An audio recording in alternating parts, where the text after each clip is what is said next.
할렐루야, 반갑습니다. 오늘도 기쁜 날, 기쁜 주일 맞이하면서 이렇게 하나님께 예배드려 나오신 우리 귀한 성도님들 주님의 이름으로 환영합니다. 다 함께 찬양하시면서 하나님께 영광 돌리는 귀한 예배 드리도록 하겠습니다. 나의 주, 나의 하나님이여 찬양합니다.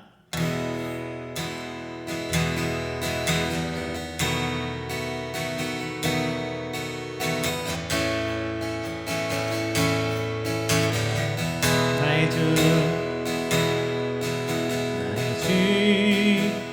나의 하나님이여 주를 경배한다.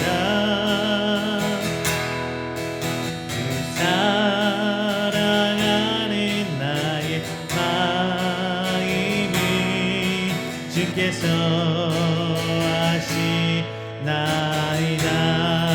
다시 한번요. 나의 하나님이여 주를 경배한다. 주 사랑하는 나의 마음이 주께서 하시나이다. 깨뜨리러 간 내게 없으며 주께 드릴 양은 없지만 하나님 형상대로 날 믿으사 새 영을 내게 부어 주소서. 나의 하나님이여 주를 경배한다. 주 사랑하는 나의 마음이 주께서 하시나이다. 나의 주, 나의 하나님, 나의 하나님이여 주를 경배한다. 주 사랑하는 나의 마음이 주께서 하시나이다. 고통 속에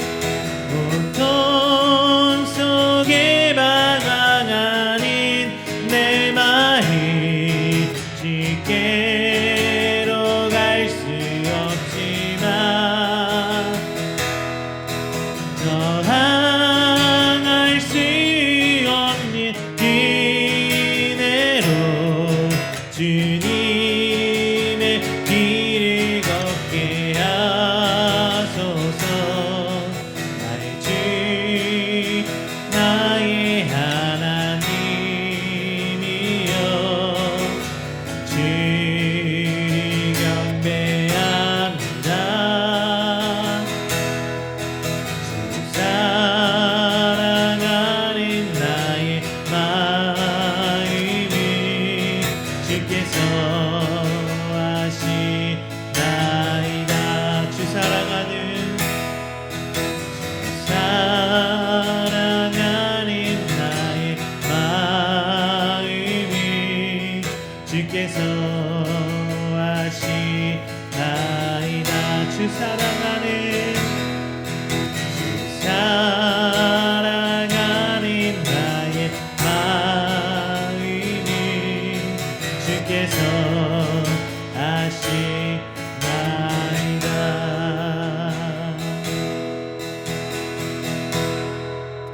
할렐루야. 오늘 이 시간 다 함께 소리 높여서 오늘 예배를 위해서 기도하는 시간 갖도록 하겠습니다. 오늘 이제 한 해를 마무리 지으면서 하나님께 나오는 이 예배에 모든 것 내려놓고 오직 주만 바라볼 수 있는 그 시간 되게 해달라고 다 함께 기도하겠습니다. 또한 이렇게 연말 성탄절을 맞이하고 그런 연말을 맞이하면서 하나님 앞에 나아가야 하는데 그 사랑 내가 나누고 있는지, 그리고 그렇지 못하다면 그 사랑을 나누고 하나님께 나아가는 우리에게 해달라고, 마지막으로 이 코로나 어려운 시기에 더욱더 보여주신 그 사랑을 우리도 함께 보이며 이 어려운 시기를 이겨낼 수 있게 해달라고 함께 간절히 기도하도록 하겠습니다. 사랑의 은혜가 충만하신 내 주여 하나님 아버지, 감사의 영광 돌립니다.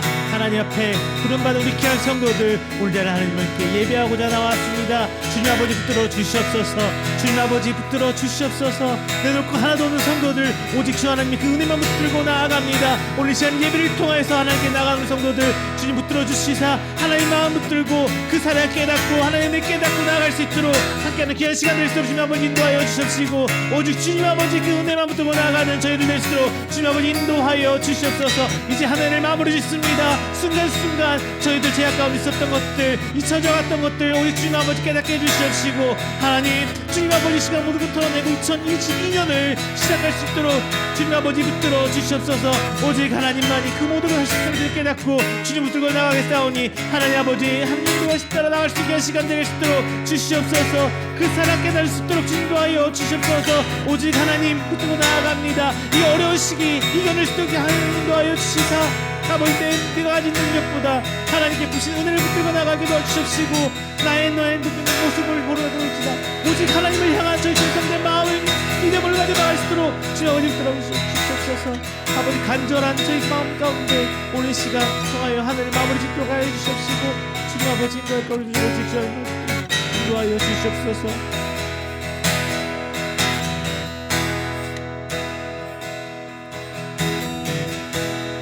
이 시간 함께 찬양할 제목은요, 원하고 바라고 기도합니다. 찬양합니다.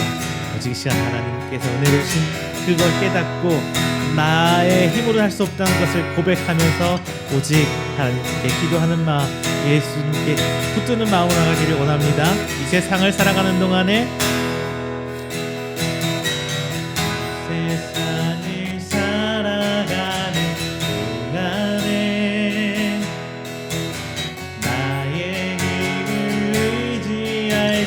없으니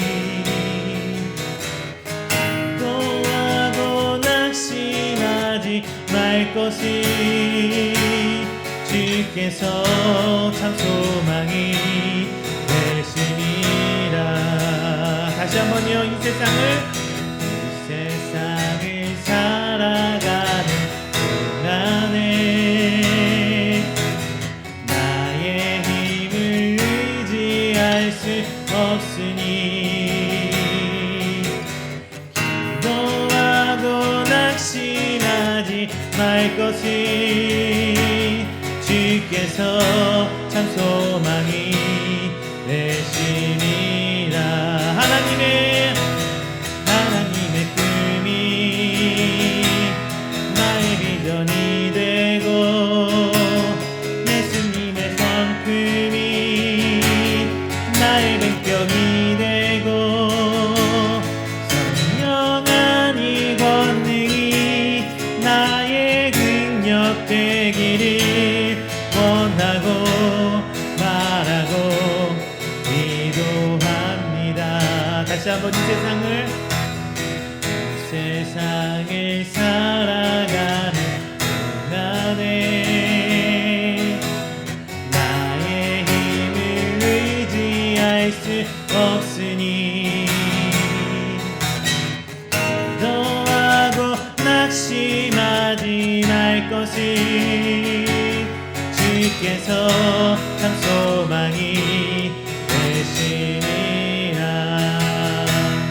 하나님의 꿈이 나의 비전이 되고 예수님의 성품이 나의 인격이 되고 성령님의 권능이 나의 능력 되기를 원하고 바라고 기도합니다. 주의 길을 걸어가는 동안에 세상 의지할 수 없으니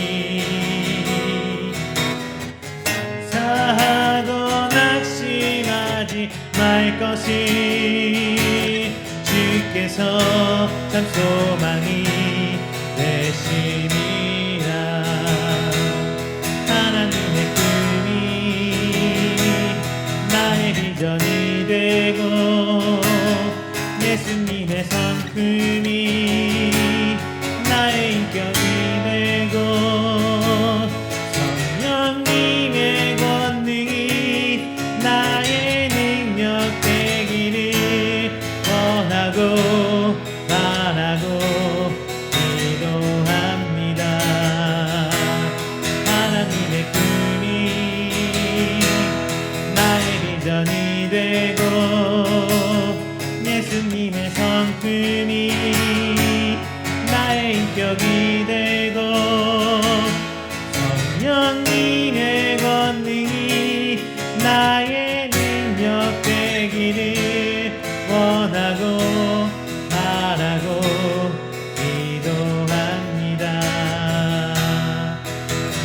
오직 예수뿐이네. 찬양합니다. 은혜 아니며 은혜 아니며 살아갈 수가 없네. 허음마저도 다 주의 것이니 세상 평안과 위로 내게 없으니 예수 오직 예수뿐이네.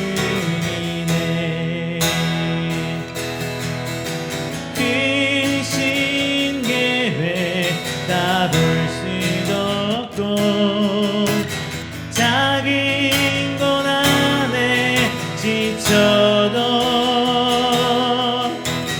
주께 묻기 나의 모든 삶 버티고 견디게 하시네.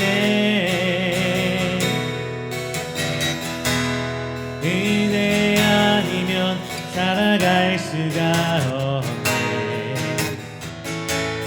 나의 모든 것 다 주의 것이니 참된 평안과 위로 내게 주신 주 예수 오직 예수뿐이네. 은혜 아니면 은혜 아니면 살아갈 수가 없네. 호흡마저도 다 주의 것이니 세상 평안과 위로 내게 없어도 예수 오직 예수뿐이네. 크신 계획 다 볼 수도 없고 작은 고난에 지쳐도 주께 묻기 나의 모든 삶 버티고 견디게 하시네. 은혜 아니면 살아갈 수가 없네. 나의 모든 것 다 주께 맡기니 참된 평안과 위로 내게 주신 예수 오직 예수뿐이네. 은혜 아니면 은혜 아니면 살아갈 수가 없네. 호흡마저도 다 주의 것이니 세상 평안과 위로 내게 없어도 예수 오직 예수뿐이네. 크신 계획 다 볼 수는 없고 나는 지쳐도 주께 묻기 나의 모든 삶 버티고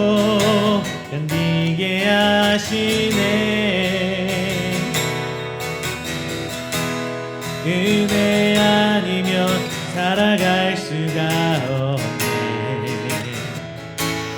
나의 모든 것 다 주께 맡기니 참된 평안과 위로 내게 주신 주 예수, 오직 예수뿐이네.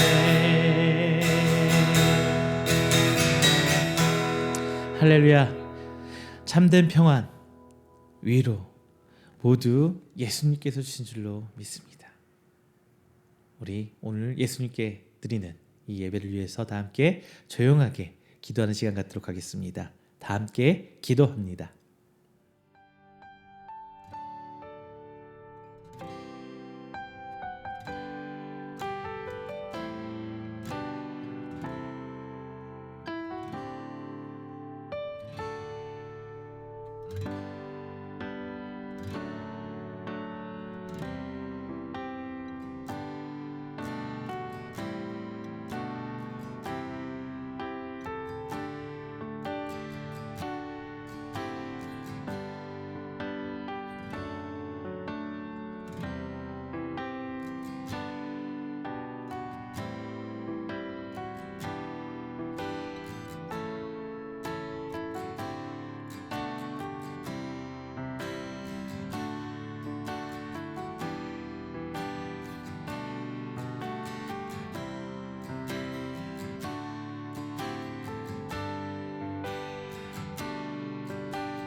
사도신경으로 우리의 신앙을 고백하겠습니다.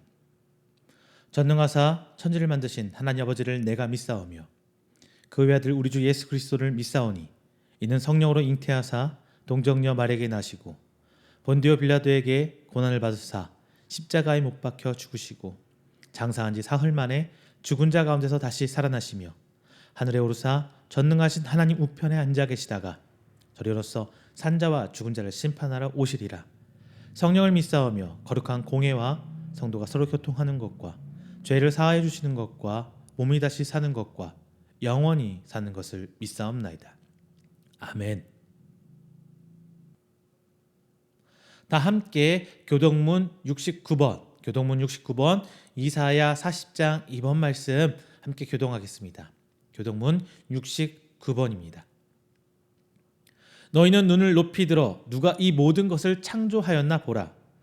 주께서는 수요대로 만상을 이끌어내시고 그들의 모든 이름을 부르시나니 그의 권세가 크고 그의 능력이 강함으로 하나도 빠짐이 없느니라.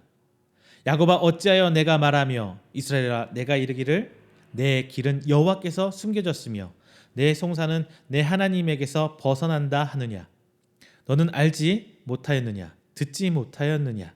영원하신 하나님 여호와 땅 끝까지 창조하신 이는 피곤하지 않으시며 곤비하지 않으시며 명철이 한이 없으시며 피곤한 자에게는 능력을 주시며 무능한 자에게는 힘을 더하시나니 소년이라도 피곤하며 곤비하며 장정이라도 넘어지며 쓰러지되 오직 여호와를 앙망하는 자는 새 힘을 얻으리니 독수리가 날개치며 올라감 같을 것이요 다른 박질하여도 곤비치 아니하겠고 걸어가도 피곤하지 아니하리로다. 아멘.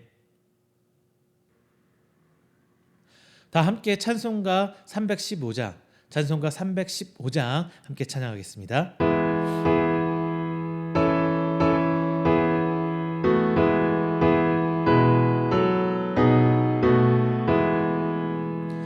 내 주 되신 주를 참 사랑하고 곧 그에게 죄를 다고 합니다. 그 은혜를 주신 내 예수시니 이전보다 더욱 사랑합니다.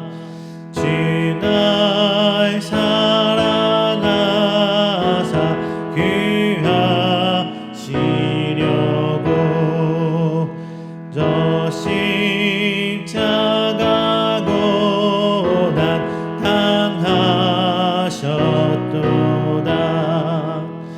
그가 시간 쓰신 내 주 배우니 이전보다 더욱 사랑합니다. 내 평생에 힘쓸 그 큰 의무는 주의 덕을 늘 기림이라. 숨질 때까지 내 할 말씀은 이전보다 더욱 사랑합니다. 그 영광의 나라 나 들어가서 그 풍성한 은혜 늘 감사하리. 금멸류관 쓰고 나 찬송할 말 이전보다 더욱 사랑합니다.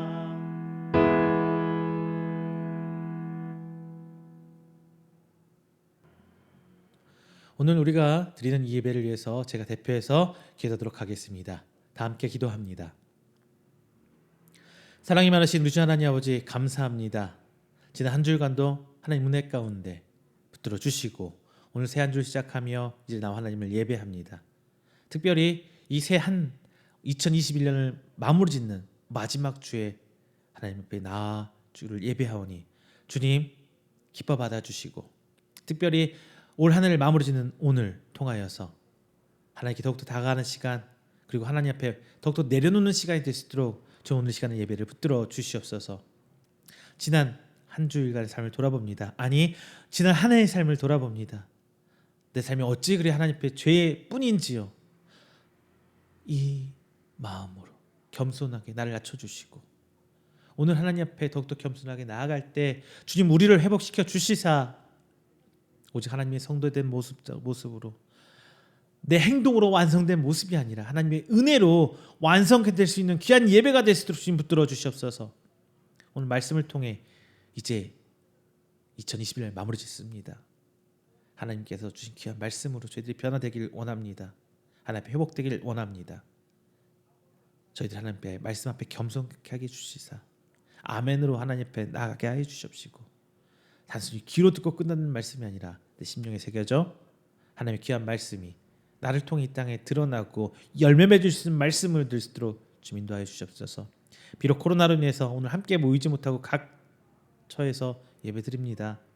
하나님 오늘 이 예배를 붙들어 주시사 받아 주시사 동일한 은혜를 함께 해 주십시고 어디서 언제든지 이 예배를 드리는 우리 귀한 성도들 동일한 은혜로 함께 하시사 오직 하나님만 붙들고 살아가는 귀한 믿음의 성도의 수록 주민도 하여 주시옵소서. 오늘 예배 시작합니다. 오직 하나님만 붙들고 나아가는 귀한 예배 되게 해주시옵소서. 성령님만 역사하시고 성령님의 그 발자취 그 역사하심을 쫓아나가는 우리가 되게 해주시며 다음 한 주간을 살아가고 2022년을 맞이하는 우리 귀한 성도의 수록 주님 인도하여 주시옵소서. 이 모든 말씀 살아계신 하신 예수님 그리스도의 이름으로 기도드립니다. 아멘. 오늘 함께 은혜 나누실 말씀은 마태복음 18장 1절부터 22절까지 말씀입니다. 마태복음 18장 1절부터 22절 제가 가진 성경으로 신약 30페이지입니다. 다 함께 한 목소리로 봉독하겠습니다. 그때의 제자들이 예수께 나와 이르되 천국에서는 누가 크니이까? 예수께서 한 어린아이를 불러 그들 가운데 세우시고 이르시되 진실로 너에게 이르노니 너희가 돌이켜 어린아이들과 같이 되지 아니하면 결단코 천국에 들어가지 못하리라. 그러므로 누구든지 이 어린아이와 같이 자기를 낮추는 사람이 천국에서 큰 자니라. 또 누구든지 내 이름으로 이런 어린아이 하나를 영접하면 곧 나를 영접함이니 누구든지 나를 믿는 이 작은 자 중 하나를 실족하게 하면 차라리 연자맷돌이 그 목에 달려서 깊은 바다에 빠뜨려지는 것이 나으니라. 실족하게 하는 일들이 있으므로 말미암아 세상에 화가 있도다. 실족하게 하는 일이 없을 수는 없으나 실족하게 하는 그 사람에게는 화가 있도다. 만일 내 손이나 내 발이 너를 범죄하게 하거든 찍어 내버리라. 장애인이나 다리를 저는 자로 영생에 들어가는 것이 두 손과 두 발을 가지고 영원한 불에 던져지는 것보다 나으니라. 만일 내 눈이 너를 범죄하게 하거든 빼어 내버리라. 한 눈으로 영생에 들어가는 것이 두 눈을 가지고 지옥불에 던져지는 것보다 나으니라. 삼가 이 작은 자 중에 하나도 업신여기지 말라. 너희에게 말하노니 그들의 천사들이 하늘에서 하늘에 계신 내 아버지의 얼굴을 항상 배옵느니라. 너희 생각에는 어떠하냐? 만일 어떤 사람이 양 100마리가 있는데 그 중에 하나가 길을 잃었으면 그 99마리를 산에 두고 가서 길 잃은 양을 찾지 않겠느냐? 진실로 너에게 이르노니 만일 찾으면 길을 잃지 아니한 99마리보다 이것을 더 기뻐하리라. 이와 같이 이 작은 중에 하나라도 잃은 것은 하늘에 계신 너희 아버지의 뜻이 아니니라. 내 형제가 죄를 범하거든 가서 너와 그 사람과만 상대하여 권고하라. 만일 들으면 내가 내 형제를 얻은 것이요 만일 듣지 않거든 한두 사람을 데리고 가서 두세 증인의 입으로 말마다 확증하게 하라. 만일 그들의 말도 듣지 않거든 교회의 말하고 교회의 말도 듣지 않거든 이방인과 세리와 같이 여기라. 진실로 너희에게 이르노니 무엇이든지 너희가 땅에서 매면 하늘에서도 매일 것이요 무엇이든지 땅에서 풀면 하늘에서도 풀리리라. 진실로 다시 너에게 이르노니 너희 중에 두 사람이 땅에서 합심하여 무엇이든지 구하면 하늘에 계신 내 아버지께서 그들을 위하여 이루게 하시리라. 두세 사람이 내 이름으로 모인 곳에는 나도 그들 중에 있느니라. 그때 베드로가 나와 이르되 주여 형제가 내게 죄를 범하면 몇 번이나 용서하여 주리이까 7번까지 하오리이까? 예수께서 이르시되 내게 이르노니 7번뿐 아니라 7번을 70번까지라도 할지니라. 아멘. 할렐루야, 반갑습니다. 지난 한 주일간 하나님 은혜 가운데 평안하셨습니까? 어제 성탄 감사 예배 드리고 또다시 하루 만에 이렇게 귀한 예배를 다시 한번 드리면서 좋은 일로 다시 한번 만나게 돼서 반갑습니다. 다시 한번 인사합니다. 여러분 지난 한 주일간도 평안하셨습니까? 하나님의 은혜가 여러분 각 삶과 그리고 가정 가운데 있으시길 주님의 이름으로 축원드립니다. 이제 오늘은 2021년의 마지막 주 예배입니다. 이제 2020년을 잘 마무리하시고 그 마무리의 그 첫째 날이거든요. 잘 마무리하시고 2022년을 맞이하시기를 부탁드리겠습니다. 그래서 오늘 이제 여러분 앞에 준비한 말씀은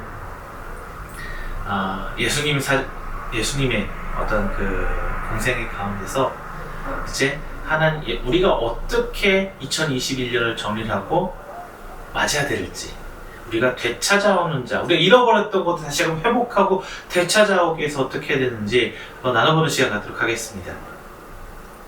예수님의 사역들이 무엇이 있었습니까? 여러 가지가 있었죠. 귀신도 쫓으셨어요. 병도 고치셨어요. 그렇죠? 그리고 오병이어의 기적을 통해서 많은 사람들을 먹이는 진짜 엄청난 기적을 행하셨습니다. 그리고 설교도 하시면서 말씀을, 복음을 전파하셨습니다. 이런 예수님의 귀한 사역들을 통해서 예수님을 따르는 사람들이 많아졌어요. 그런데 우리가 꼭 알아야 될 거는, 이런 예수님을 보면서, 예수님을 따라다니면서 사람들은 각기 자기의 목적을 위해 예수님을 따라왔단 말이에요. 예수님의 복음을, 그리고 하나님의 은혜를, 진짜 하나님께서 원하시는 바를 예수님을 통해서 듣기를 원하시는 그 마음을 가지고 예수님을 쫓아온 것이 아니라 내가 원하는 바를 이루기 위해서 왔어요. 어떤 사람은 병을 고치기 위해서 왔겠죠. 어떤 사람은 귀신을 쫓기 위해서 왔을 거예요. 어떤 사람은 예수님을 따라다니면서 명예를 얻기 위해서 왔어요. 각기 자기의 목적을 위해서 예수님 쫓아왔습니다. 이런 말씀 가운데, 이런 선지자적 예수님의 모습을 보고 하나님의 말씀을 듣기 위해, 특히 이제 제자들은 어떻게 왔느냐면 메시아로서 받아들이긴 했어요. 너 예수님 메시아 맞아. 하나님 아들 맞아. 그런데 그들이 바라던 메시아상은 여전했어요. 왕적, 군사적, 정치적으로 파워가 강력한 메시아를 바라면서 과거 다윗과 솔로몬 시대와 같은 강력한 이스라엘로 세워지기를 그들은 원했습니다. 각기 자기가 원하는 메시아상, 즉 하나님의 모습, 예수님의 모습을 자기가 나름대로 그리면서 기대하면서 예수님을 쫓아왔습니다. 심지어 제자들은 누가 더 크냐, 누가 더 하나님 앞에 더 큰 사람이고 큰 일을 하는 사람이냐, 누가 더 대단한 사람이냐, 이렇게 논쟁까지 있었단 말입니다. 본문 1절 이렇게 얘기합니다. 그때의 제자들이 예수께 나와 이르되 천국에선 누가 크니까, 이렇게 말씀해 주고 있어요. 그들을 나름대로 위치 싸움, 자리 싸움 엄청 하고 있는 거예요. 제자들은 예수님께서 이제 그 왕으로, 이스라엘 왕으로 딱 세워진 다음에 그 이유를 기대하면서 너는 총리하고, 너는 뭐하고, 너는 뭐하고, 너는 우리들한테 너는 비서실장하고, 너는 국무총리하고, 너는 국토부장을 하고, 너는 교육부장, 자기 나름대로 서열정의를 하고 있단 말이에요. 누가 더 높냐고. 그러니까 이왕이면 예수님 다음 2인자를 하고 싶은 거겠죠. 이렇게 서로 논쟁하며 쟁론하기 이르렀습니다. 이 과정에서 이제 예수님께 질문을 해요. 자기네들끼리 2차 창고로 끝나는 게 아니라, 예수님 누가 도대체 천국에서 큰 자입니까? 자기네들이 거기 맞춰가고 싶었던 거지. 이런 질문을 시작하면서 시작한 말씀이 이제 마태복음 18장 말씀입니다. 천국에서 큰 자는 어린아이와 같이 자기를 낮추란 자라고 예수께서는 이어서 말씀하십니다. 그리고 이 작은 자를 실족하게 하는 것이 바로 잃은 양이라는 거예요. 실족한 자가 잃은 양이라고 말씀하십니다. 이런 사람들을 실족하게 한 사람이 잃은 양이라고 얘기하세요. 이 작은 자 중 하나라도 잃는 것은 하나님의 뜻이 아니다, 이렇게 말씀하십니다. 예수님께서는 본장의 말씀을 통해 잃은 양을 찾으라라고 말씀하고 계십니다. 그 잃은 양의 중심에는 죄 가운데 있는 사람으로서 타인을 죄 가운데로 인도하고 그를 실족하게 해서 하나님께로 향하는 그 길을 막아버리는 사람이 바로 잃은 양입니다. 오늘 본문 말씀 통해서 감당할 수 없을 만큼 큰 죄를 사해준 그 하나님 앞에 그 잃은 양을 찾고 그를 용서해서 우리의 죄도 하나님 앞에 죄사함받는 사람이 되어서 이제 되찾는 자가 되시기를 주님 이름으로 축원드리겠습니다. 첫 번째는요, 되찾는 자가 되기 위해서 첫 번째는요, 회개를 되찾아야 돼요. 먼저 회개를 되찾는 자가 되어야 합니다. 보통은 회개하면 자기 자신이 하나님 앞에 지은 죄를 회개하는 것을 말하죠.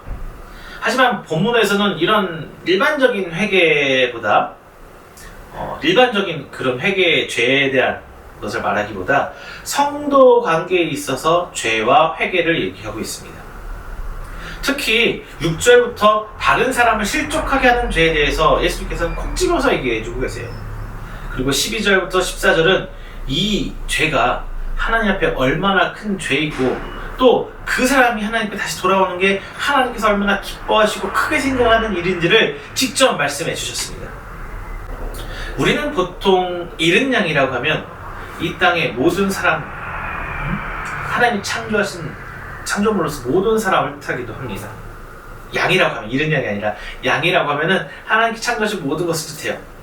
하나님을 믿는 자와 믿지 않는 자를 나누면서 주님 대신 주인 대신 하나님 품밖에 있는 믿지 않는 사람들도 모두 이제 그들은 모두 잃은 양이라 할 수 있는 거거든요. 잃은 양을 조금 더 작게 생각해 보자면은 하나님의 품 안에서 주인이신 하나님의 뜻에 따라 살다가 실족하면서 현재는 하나님을 부인하면서 천국 백성으로 하나님께 하나님을 찬양하고 예배하고 하나님 기도하고 말씀을 지켜 살아야 하는데 그렇지 않고 다시 내가 주인이 되어서 사는 우리 사람들 있죠. 배교자들이라고 얘기하는데 지금 우리 실상은 가난한 성도들을 말하고 있는 거예요. 여러분 가난한 성도들이라고 아시나요? 가난한 성도 거꾸로 하면 뭐가 돼요? 나 안 가. 나 교회 안 가. 참 그들이 가난한 성도가 지금 한국 사회에 생긴 이유는 뭐예요? 교회에 대한 실망 때문에 생겨난 거거든요. 어떤 시험과 어려움 통해서 나가 떨어져가지고 하나님 나 어떻게 할지 모르겠어요 하고 이런 데서 생긴 분들이 가난한 성도가 아니라 교회에 대해서 실망하고 목회자에 대해서 실망하고 각 성도들에게 실망하는 사람들이 가난한 성도죠. 그분들은 하나님을 부인하진 않아요. 하나님을 인정하는데 교회가 싫은 거예요. 그분들을 혹시나 오늘 예배를 들으시면 돌아왔으면 좋겠습니다. 하나님은 살아계신 걸 아시잖아요. 다만 우리 인간이 연약함 그거를 좀 인정해 주셨으면 좋겠어요. 너른 마음으로 바라보시고 오히려 그 자신을 실망시킨 그 사람들 위해서 좀 더 기도해 주세요. 여러분 아프게 한 사람 그 사람이 하나님 진짜 큰 죄를 진 거거든요. 오늘 말씀 차근차근 나오니까 함께 보시면서 회복하는 시간 되셨으면 좋겠습니다. 본문에서 이제 잃은 양이라고 정확히 어떤 걸 얘기하냐면요. 하나님을 단순히 떠나는 사람이 아니라 누군가를 실족하게 해서 그를 힘들게 해서 하나님께 못 보게 만드는 사람을 오늘 예수님은 잃은 양이라고 합니다. 예수님께서는 어제 크리스마스였지만 예수님께서는 이 땅에 오실 때 잘난 사람 위해서 오신 거 아니에요. 잘 있는 99마리 양을 위해서 오신 게 예수님이 아니에요. 죄지은, 못난, 내놓을 것 없는, 불쌍한, 가여운 이런 양들, 잃어버린 양들, 힘없이 어딘가에 있어야 될지도 모르고 헤매는 그 양들을 위해 오신 분이 예수님입니다.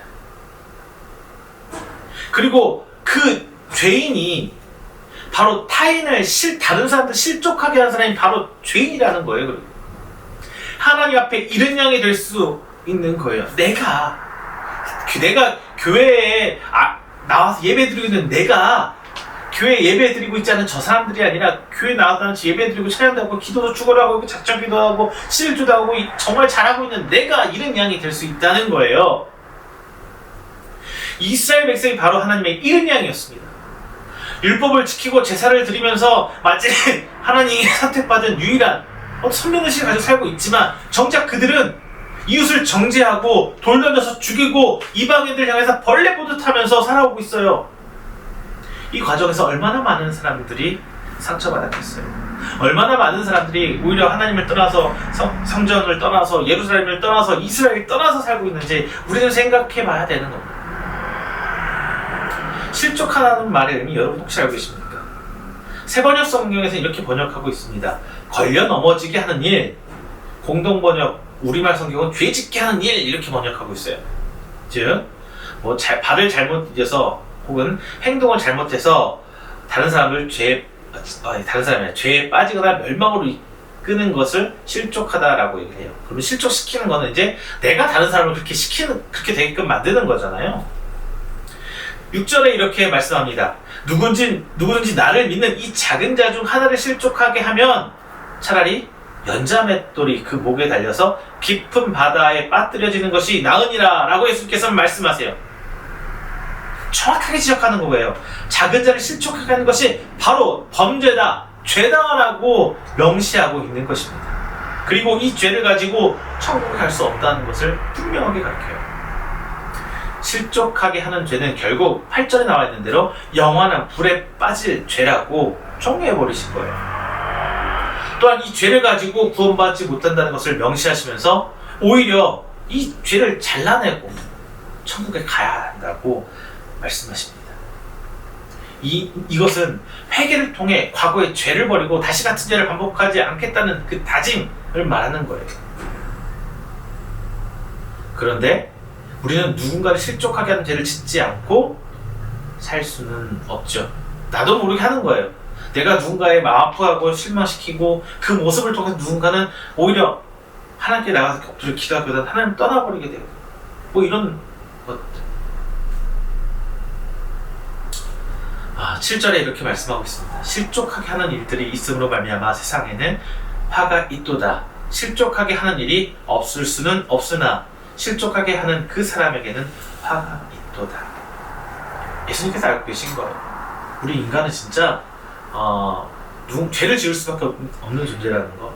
예수님이 그 수많은 죄 중에 남을 실족하게 하는 죄 콕 집어서 얘기했는데 그거 하나마저도 피해갈 수 없다는 거. 그런데 오늘 본장에서는 회개가 단순히 하나님 앞에 엎드려서 죄를 회개하는 것만을 말하지는 않고 있어요. 본장에 나오지 않지만 마태복음 5장 23절에 34절 말씀 쭉 보잖아요. 23절 24절 말씀. 그러므로 예물을 제단에 드리려다가 거기서 내 형제들에게 원망들을 만한 일이 있거든. 이 원망들을 만한 일이 있는 것이 생각나거든. 예물을 제단 앞에 두고 먼저 가서 형제와 화목하고 그 후에 와서 예물을 드려라 라고 얘기를 해요. 즉 하나님께 회개하는 걸로 끝나는 게 아니라 사람 사이에 있어서 관계에 있어서 일어나는 일은 관계가 먼저 풀어야 되는 거예요. 내가 누군가를 가슴 아프게 하고 혹은 오해해서 혹은 비난을 해서 누군가를 힘들게 어렵게 했다면 우리는 이거 내가 잘못했구나. 하나님 나의 죄를 용서해 주셨어. 내가 김 집사를 박 집사를 김 장로를 최 권사를 내가 힘들게 했어요. 하나님 내 죄 용서해 주세요. 그러면은 끝난 것 같죠? 아니요. 그분과의 관계를 풀어서 회복시켜야 돼요. 그게 진짜 중요해요.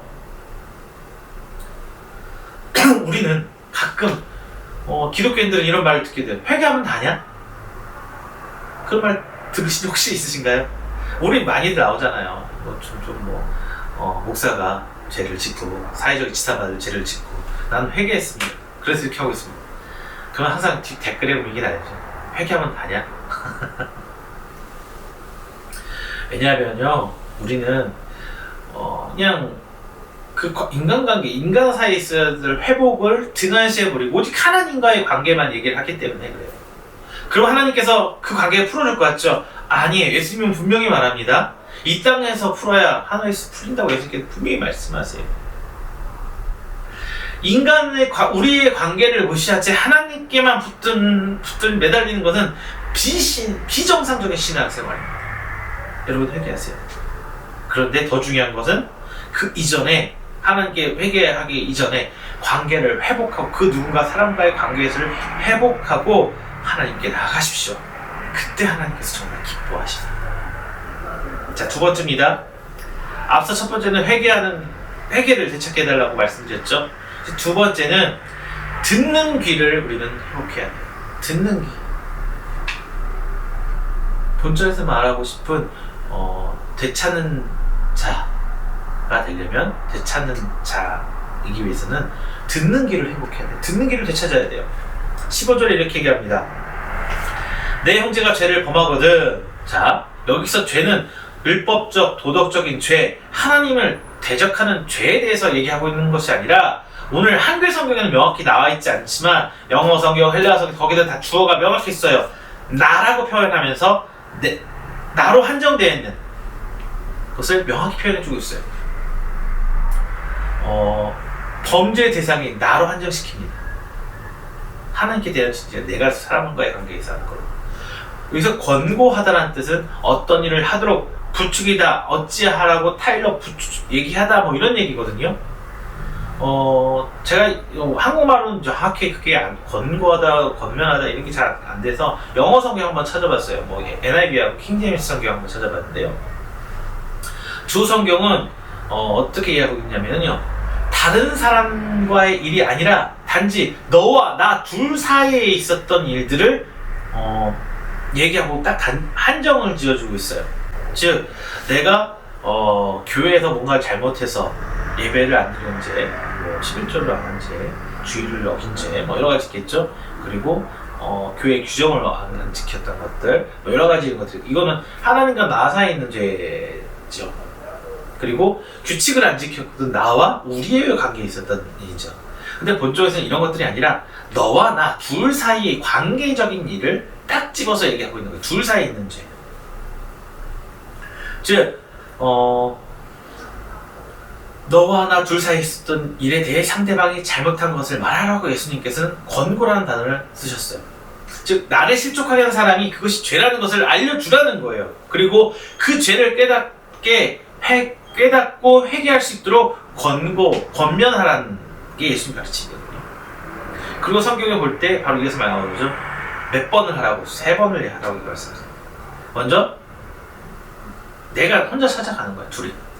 야, 너 이렇게 조용히 처리하는 거야. 막 공개적으로 죄 나하고 똑같이 비난하는 것을 막기 위한 거거든요. 조용히. 그래서 그 사람이 듣지 않다면 이제는 2명이 같이 가서 얘기하래요. 2-3 사람이 함께 가서 얘기하래요. 이거는 증인 포함하고 증인이 되기 위해서는 율법적으로 2명 이상 해야 되거든요. 1명은 증인이 안 돼요. 왜? 거짓말이면 안 되니까 2명 이상이 증인을 해야 그게 증거로서 가치가 있는 게 유대인, 이스라엘의 어떤 관습이에요. 그러니까 2-3 사람이 가서 얘기를 해줘야 돼요. 그래도 말 안 들으면 이제 교회 앞에 공동체가 권면하는 거예요. 공동체의 이름. 즉 목사가 개인적으로 얘기하는 게, 목사가 가면은 이제 목사의 권위로서 얘기하는 거죠. 교회 대표자로서. 그렇게 얘기를 하게 됩니다. 이제 그것마저도 안 듣는다면 예수께서 분명히 말합니다. 세리나 이방같이 여겨버리라. 즉 더 이상 하나님의 백성 아니야. 하나님의 백성 아니야라고 딱 끊어내버리는 거예요. 권고함을 듣지 않는다면.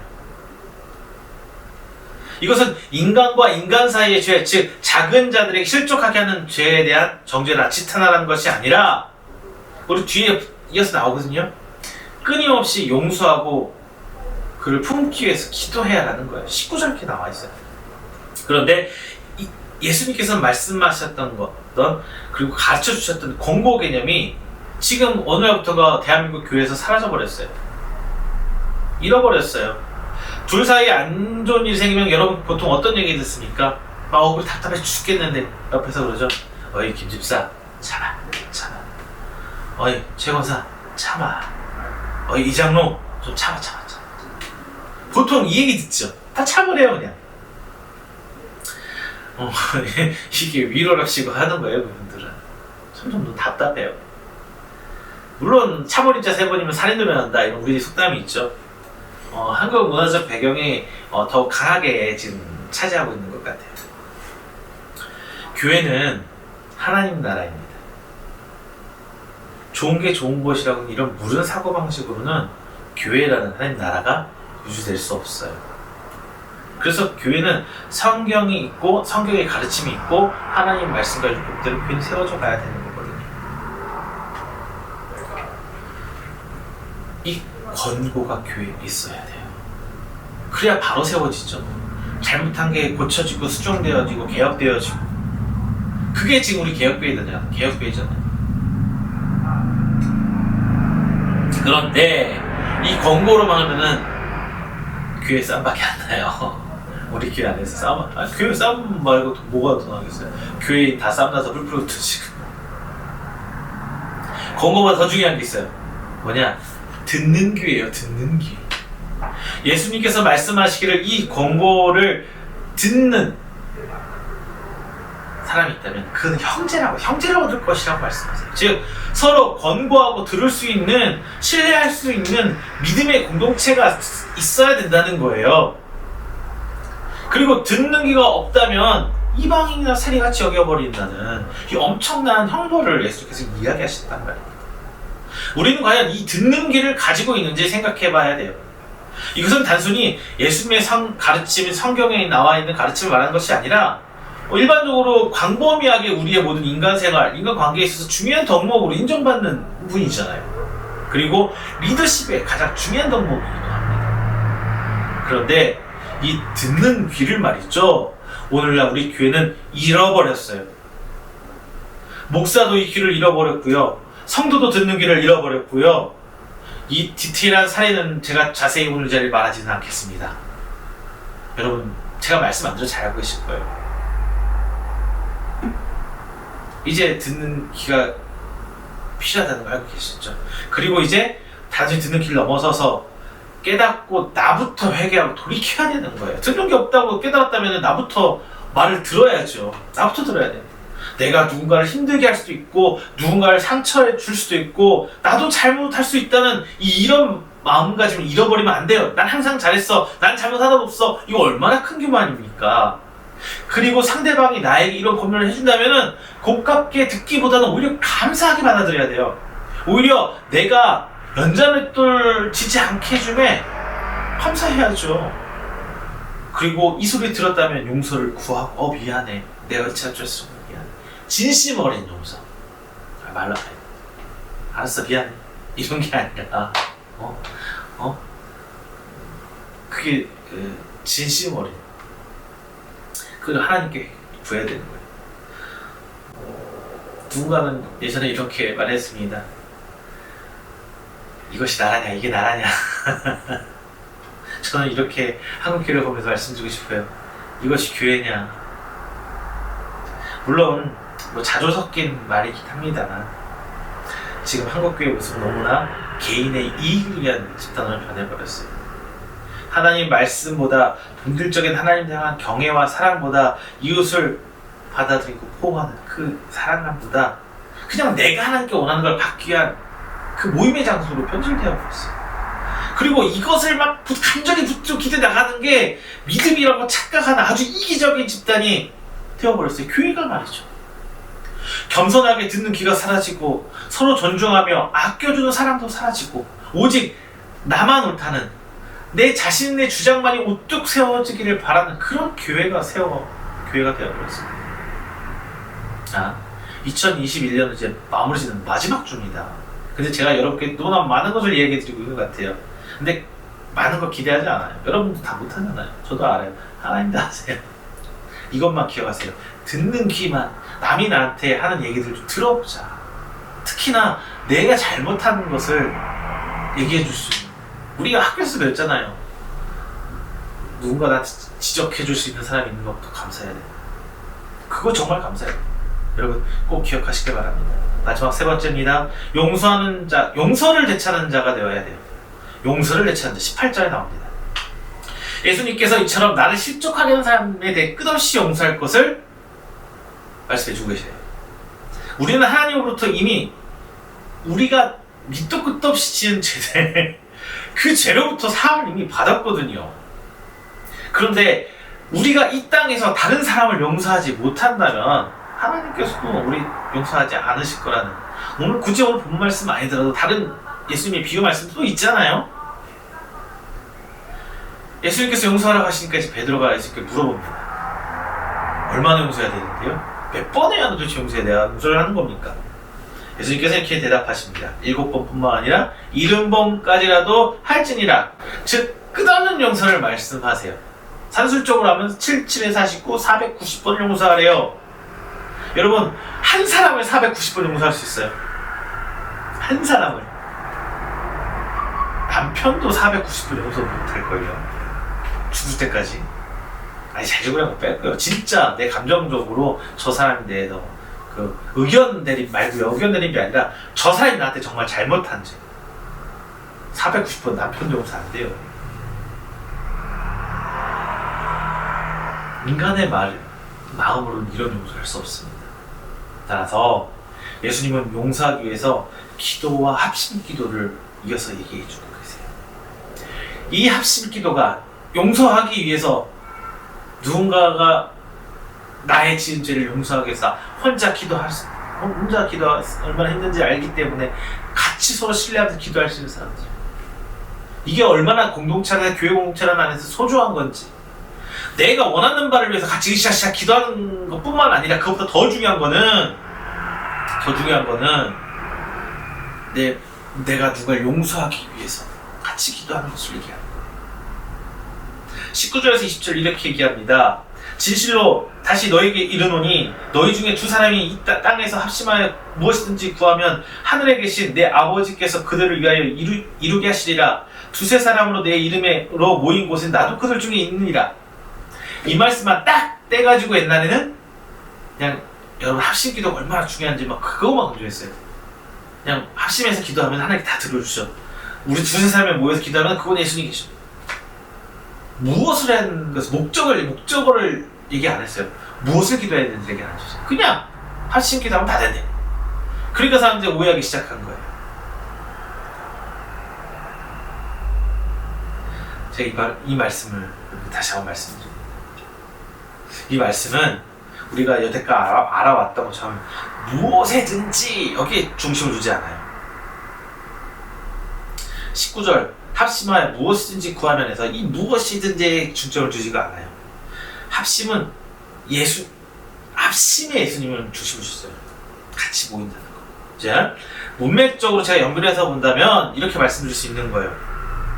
어떤 죄일지라도 서로 용서하고 사랑함으로 회개하고 합심해서 기도한다면, 용서하기 위해서 합심해서 기도한다면 어떤 죄일지라도 하나님께서 용서해 주시고 이 둘 관계에 예수님께서 위로와 새 힘으로 회복할 수 있게끔 해주신다는 말씀이에요. 내가 원하는 거 다 해주겠다가 아니라 내가 누군가 용서하기 위해서, 누군가 죄를 위해서. 여러분, 한국 교회 너무 힘들죠? 이 말씀 듣는 여러분들 기도 부탁드릴게요. 지금 잘못되어가는 교회의 모습들, 목회자의 모습들, 우리 성도들 간의 모습들 기도하세요. 용서하세요. 버리고 떠나기보다 더 엎드려서 기도하세요. 그것들을 위해서. 그게 얼마나 중요한지 여러분께 더 잘 알고 계시고, 앞서서 내 죄를 인정하고 회개하는 것도 진짜 어렵잖아요. 그쵸? 그리고 다른 사람이 내 잘못을 지적하는 것도 듣기 힘들어요. 그걸 어떻게 받아들여요? 그런데 내가 잘못한 사람에게 용서를 비는 것도 모자라서 같이 모여서 기도하래요. 거꾸로 보면은 내가 누군가에게 당한 거나 잘못한 거야 이렇게 지적질 않는데 내 마음의 누군가에게 이렇게 말했어요. 당신 이거 나한테 진짜 당신 잘못한 거야 이렇게 말했어요. 근데 그 사람 미안해, 잘못했어, 내가 진짜 잘못된 거네, 미안해, 용서해줘, 이렇게 말한다고 해서 내가 바로 용서가 되나요? 안 되죠. 안 돼요. 그런데 내가 아직 내 마음에 상처가 그대로 남아있고 저 사람 진심으로 용서하지도 못했는데 함께 기도하래요. 죄를 지은 사람도 그때 힘듦을 당한 사람도 어떻게 같이 기도하래요. 참 헛웃음밖에 안 나옵니다. 이것이 얼마나 힘든 일인지 저도 잘 알고 있습니다. 그리고 여러분도 알 거예요. 더 중요한 거는 예수님도 더 잘하실 거예요. 그런데 말이죠, 까라면 까야죠, 하라고 하면 해야죠. 이게 순종이잖아요. 특별한 진짜 진리, 복음, 이게 복음이거든요. 누군가를 용서하는, 그리고 누군가가 나한테 권면하는 것을 겸손히 받아들이고 나를 돌아올 줄 아는 이 자세들이 합해질 때 교육 공동체가 건강하게 가는 건데, 정말 힘들죠. 그렇게 하라면 순종하는 우리 기독교인입니다. 그런데 우리는 그동안 어떻게 살았어요? 내가 하기 힘든 거 어려운 거 쏙 빼놓고 내 귀에 달고 쉬운 말씀만, 내가 복받는다는 말씀만 부여잡고 정말 오랫동안 우리 신앙생활을 해왔어. 막 이상하게 기형적으로 신앙생활을 한 거야. 그게 잘못됐다는 게 아니라 그것만 간다면 잘못된 거야. 그것만 파고 있다. 진짜 성경은 1.16도 마음대로 할 수 없다고 하잖아요. 모든 말씀을 분명히 다 지켜 살 수는 없습니다. 내가 죄를 지을 수밖에 없다는 걸 인정하고 겸손하게 나가는 거 굉장히 중요해요. 그런데 어찌되었다, 나는 다 할 수 없지만 내가 지은 죄를 깨닫게 해야죠. 용서해야 돼요.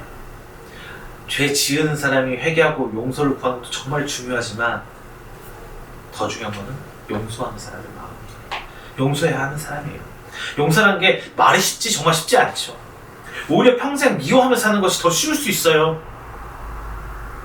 아직 난 내 마음에 난 상처 다 아물지 못했는데 어떻게 용서하라고 하시는 말씀인지 모르겠지만, 그런데 이 상처는 내가 치료한다고 아물 수 있는 게 아닙니다. 이거는 내 몫이 아니라 하나님의 몫이에요. 내 마음에 난 상처는 하나님이 치료하시고 성령님이 치료하시고 예수님이 치료하시는 거예요. 그런데 내가 하려니까 안 되는 거지. 하나님이 치료하셔야 되는데 내가 하려니까 안 되는 거예요. 당연히 안 되죠. 내가 하는 것은 용서지 내 마음에 나는 상처를 치료하는 건 아니에요. 치료는 하나님의 몫이에요. 여러분 헷갈리지 마세요. 이 용서는 얼마나 하느냐? 7번씩 70번. 즉 죽어도 용서하는 거예요. 죽어도 용서하는 거예요. 이것이 얼마나 아프고 힘든 일인데 산술적으로만 해도 490번 용서 못해요. 남편은 안 돼요. 그리고 진짜 잘 생각해보세요. 남편 용서 안 돼. 다 인정할 거예요. 근데 심지어 부모님이 나한테 490번 잘못하면 부모님도 용서 안 돼요. 자녀가 부모님이 나한테 막 490번 용서 못하는 경우 진짜 많아요. 그렇죠. 현실적으로 그러잖아요. 그런데 이게 가능한 게 뭐예요? 부모와 자녀예요. 자녀. 부모가 자녀를 용서할 수 있어요. 자녀는 부모 용서 안 되는 경우가 많아요.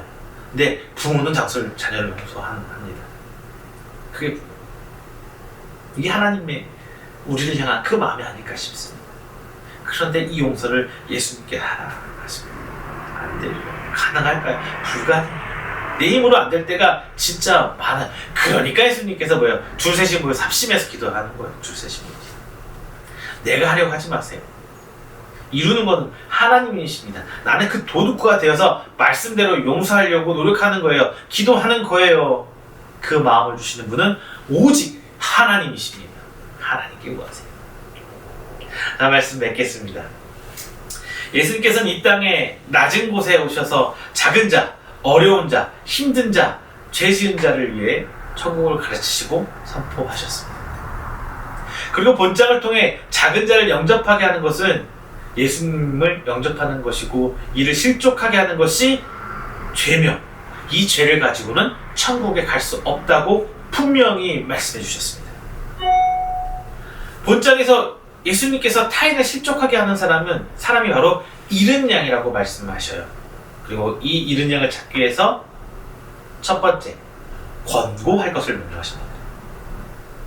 그리고 그 사람에게 상처를 입은 사람은 그 사람을 용서하라고 하세요. 다만 인간의 힘으로는 힘들기 때문에 하나님께 모여서 기도하되 혼자보다는 합심해서 하면 하나님께 해주실 거라고 약속해 주십니다. 비록 잃은 양, 타인을 실족하게 하는 사람이 회개하지 않고 출교까지 당하는 경우가 되더라도 우리는 하나님의 백성된 사람으로서 하나님의 뜻을 따라 끝까지 우리는 용서해야 돼요. 그 사람이 인정하고 내가 무슨 잘못이야 빡빡 우기고 나 너랑 같이 이 교회에서 신앙만 못해 나가더라도 우리는 그를 인정하고 이해하고 용서해야 됩니다. 그리고 함께 기도하고 그분을 위해서 기도하고 중보하고 합심해서 기도해야 될 것을 오늘 성경에서 얘기해주고 있습니다.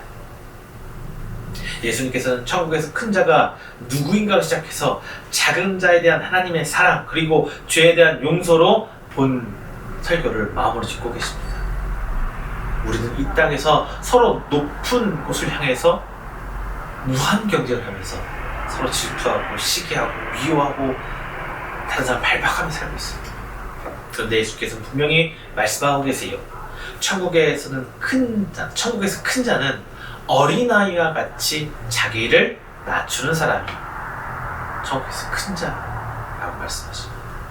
명심하십시오. 그리고 작은 자들에 대한 하나님의 사랑이 크심을 분명히 말씀하고 계신다는 걸 기억하십시오.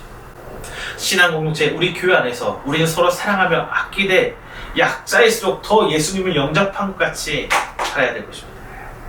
또 자신이 교회 안에서 잃은 양이 될 수 있음을 명심하시고 서로 권고할 때 받아들일 수 있는, 신뢰할 수 있는 그 신앙을 갖기를 원합니다. 누군가는 실족하는 게 있다면 여러분 바로 회개하십시오. 그리고 누군가가 날 실족하게 했다면 여러분 용서하세요. 그럼 하나님께서 여러분을 치료해 주시고 회복시켜 주실 것입니다. 우리는 이러한 기독교인이 되어야 합니다. 회개를 되찾아야 되고, 두 번째가 뭐였죠? 듣는 귀를 되찾아야 하고, 세 번째 용서를 되찾아야 해요. 이것을 되찾아야 할 때 하나님께서 되찾는 자, 여러분의 2022년을 열어주실 줄로 믿습니다. 기도하겠습니다. 사랑이 많으신 하나님 감사합니다. 귀한 함께 말씀을 오늘 나눴습니다. 예수님께서 제자들이 누가 크냐라는 그 논쟁을 통해서 귀한 말씀을 주셨습니다. 인간들은 서로 예수님 쫓아서 자기의 목적을 갖고 자기의 생각을 갖고 쫓아갑니다만 하나님께서는 오직 사랑으로 은혜로 우리를 붙드시고 불러주시고 품어주셨음을 우리는 알게 해주시옵소서. 우리가 알게 해주시옵소서. 비록 내가 죄 가운데 2021년을 살아와서 다 잃어버릴지라도 오늘 말씀을 통해서 하나님 앞에 회개하는 마음을 갖게 하시고, 그리고 듣는 귀를 갖게 하시고 용서하는 마음, 이 믿음을 갖게 해주시옵소서. 그리고 서로 간절히 이것을 위해서 중보하고 나누고 합심해서 기도할 수 있는 귀한 교회 공동체, 신앙 공동체가 될 수 있도록 하여 주시사, 우리의 이 함께한 하시라는 기도를 통하여 하나님 나라를 세워 주시옵소서. 그럴 때 하나님 우리 마음을 치유하여 주시고 회복시켜 주시사, 우리 가운데 교회가 회복되고 우리 성도가 회복되며 이 땅 가운데 살아계신 요 하나님을 증거할 수 있는 우리 성도들수록 주님 인도하여 주시옵소서. 이 모든 말씀 사랑이 많으신 예수 그리스도의 이름으로 축복하며 기도드립니다. 아멘. 다 함께 찬송가 401장 찬양하시면서 준비하신 예물 하나님께 봉헌하도록 하겠습니다. 찬송가 401장입니다.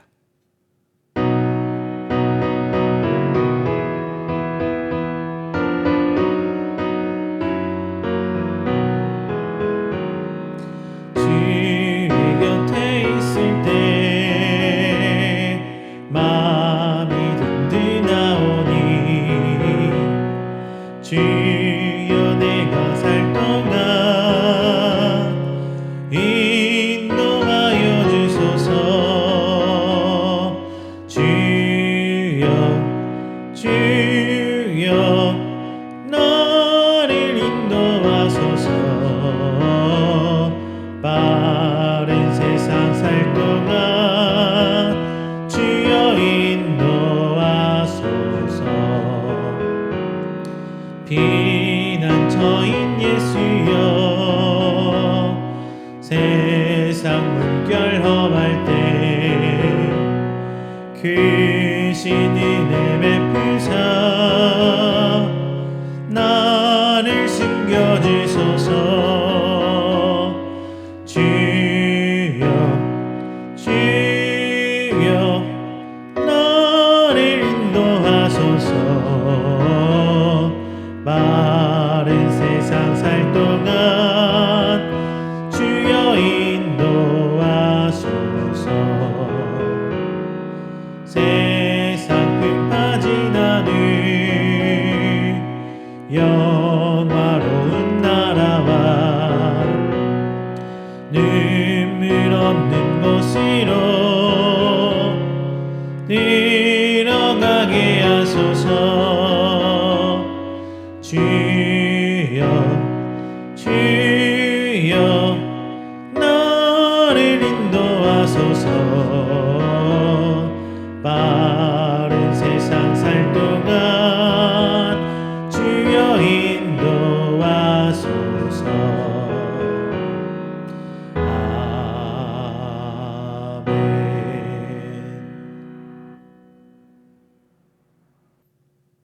이 시간 우리가 함께 드린 귀한 예물을 위해서 제가 기도하도록 하겠습니다. 다 함께 기도합니다. 사랑이 많으신 우리 주 하나님 아버지, 감사 영광 돌립니다. 하나님 앞에 부름받은 귀한 성도들 오늘 하나님 앞에 나와 예배드리며 빈손 오지 않고 귀한 예물로 하나님께 영광 돌립니다. 헌신합니다. 신앙을 고백합니다. 하나님께 삶을 돌립니다. 주님, 그 손길 하나하나 주께서 기억하여 주시옵소서. 주님 아시지요? 저희가 쓰고 남아 넉넉하게 드림이 아니라 하나님 주신 은혜에 감격하며 저희 삶을 떼어 하나님께 드립니다.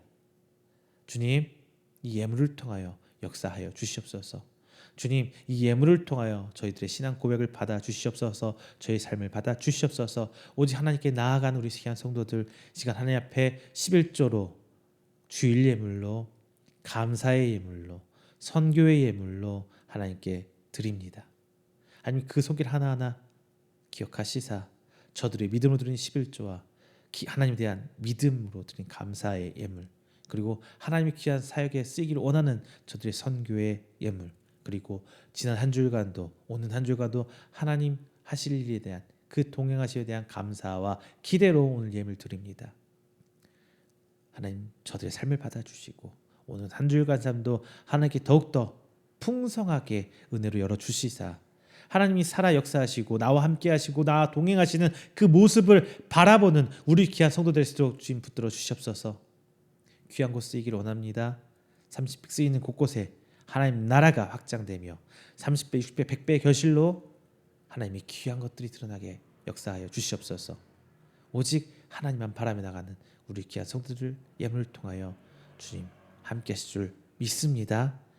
이 모든 말씀 감사드리며 사랑이 많으신 예수 그리스도의 이름으로 축복하며 기도드립니다. 아멘. 교회 앞에 광고 드리겠습니다. 어제도 예배드리고 오늘도 주일 예배드립니다. 그리고 12월 30일 송구영신 예배는 따로 드리지 않고 1월 첫 주에 신년 감사로 예배드리겠습니다. 꼭 기억하시고요. 너무 기다리지 마시고 12월 31일 1월 달에 첫 주에 함께 모여서 다시 예배드리도록 하겠습니다. 2021년 마무리 잘 하시고 2022년은 어둠 가운데 있는 어려움이 아니라 하나님께 열어주실 그 또 다른 또 새로운 기대로 계획하시고 준비하시기를 부탁드리겠습니다. 이 믿음으로 가신 다음에 하나님께서 여러분을 더욱더 보듬어 주시고 하나님 원하시는 그곳에 여러분의 삶이 있게 될 수 있도록 인도하실 줄로 믿습니다. 코로나 엄중해지고 있는데 연말 연시 여러 모임이 있을 수 있겠지만 가능하면 피하시고요. 사적 모임 안 되는 거 아시죠? 가능하면은 여러 사람 모이는 거 피하시고 연말일수록 더욱더 가족과 함께 하시고 따뜻하게 그런 와중에 주변을 둘러보시고 어려운 분들에게 한 번씩 손을 내밀기를 부탁드립니다. 코로나 어려운 시기 잘 이겨내길 수 있도록 저도 함께 기도하겠습니다. 이상 광고 마치도록 하겠습니다. 찬송가 29장 하시고 축도로 오늘 2021년 마지막 주일 예배 마치도록 하겠습니다. 찬송가 29장입니다.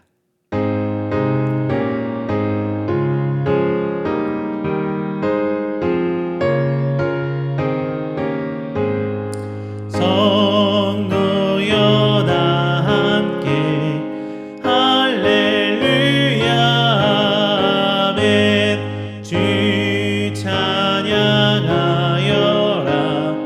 할렐루야 아멘. 주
축도합니다.